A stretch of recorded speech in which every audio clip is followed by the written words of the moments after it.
If you could describe Jerusalem in one word, what would it be? Dynamic.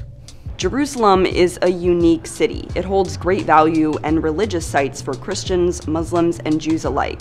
People who call it home and have a personal connection to the city have clashing visions for its future. That includes a two-state solution. The Jews have no more of a special right, but also no less of a special right to have their own country with all of the headaches and dysfunctions that having a country entails. And a one-state solution. To have a place that is a secular state, that isn't focused on a Jewish majority or even a certain religious majority in any way, versus a minority of other religions or faiths or beliefs or political identity.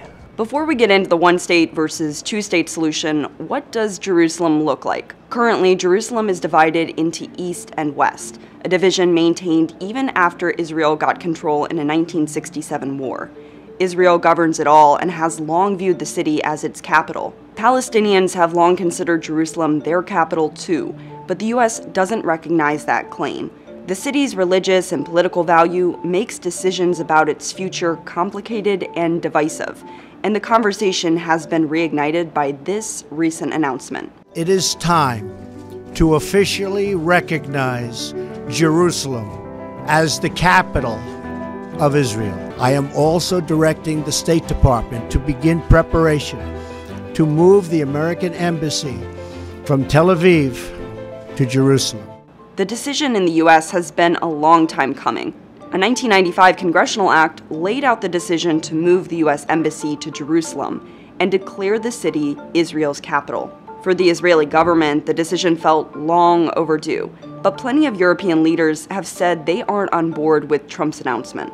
The view that Jerusalem is not Israel's capital is disingenuous. France, England, Spain, and others criticizing this move also conduct their government business with Israelis in Jerusalem.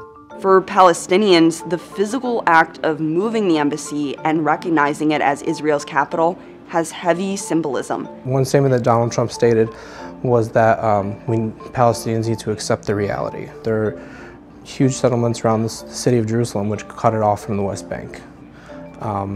And accepting that as a reality is something I cannot do. The United Nations has said settlements Israel has created in Palestinian territories break international law, which further complicates solutions for creating peace in the region and East Jerusalem. I have family there who live actually within the old city. The feeling itself, especially amongst the Arab community, is that feeling of like welcoming and being home. At the same time, you're walking through the streets of Jerusalem and you're seeing military forces from the IDF with weapons standing at every corner.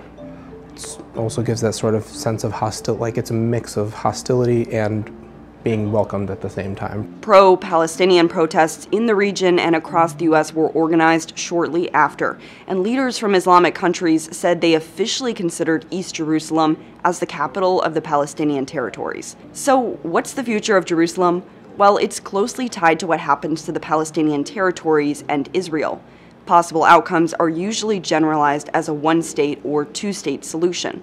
Supporters on either side don't fully have a consensus on how that would look. It is the hope that Jerusalem can be a source of unity, that it can be shared in some fashion with Palestinians, and there is broad support for the creation of a Palestinian state. They have indicated their preference to have their capital in what's referred to as the eastern side of the city. And if that's what the parties agree to in direct negotiations, then the American Jewish community in overwhelming numbers will support that agreement. Since the start of any issue regarding the building of the State of Israel, and even before, Jerusalem's goal for Palestinians was to be the capital of the state. A secular state that is open to all the community. There were a time before where there were Jewish, Christian, Muslim community living together. The idea of a one-state or two-state solution comes with a lot of variables, like who would facilitate it, or would there be direct negotiations?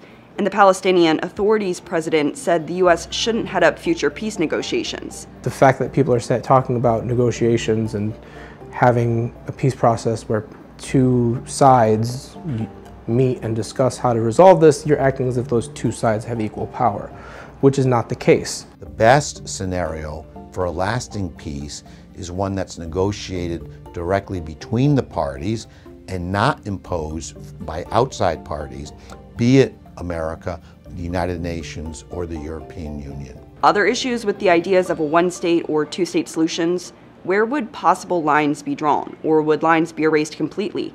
And what role would history and heritage play into land ownership? But regardless of how those decisions are made, it's clear for those with a personal connection to the area that there is a deep adoration. It's a vibrant, breathing city, still too often plagued by violence, but folks are determined to go about their lives day to day and not let those incidents or those responsible for violence deter their day-to-day activity. As a person who loves being there and loves spending time with my family there, despite the military occupation, despite having to go through checkpoints, the fact that I'm in Palestine is something that is the most comforting thing in the world.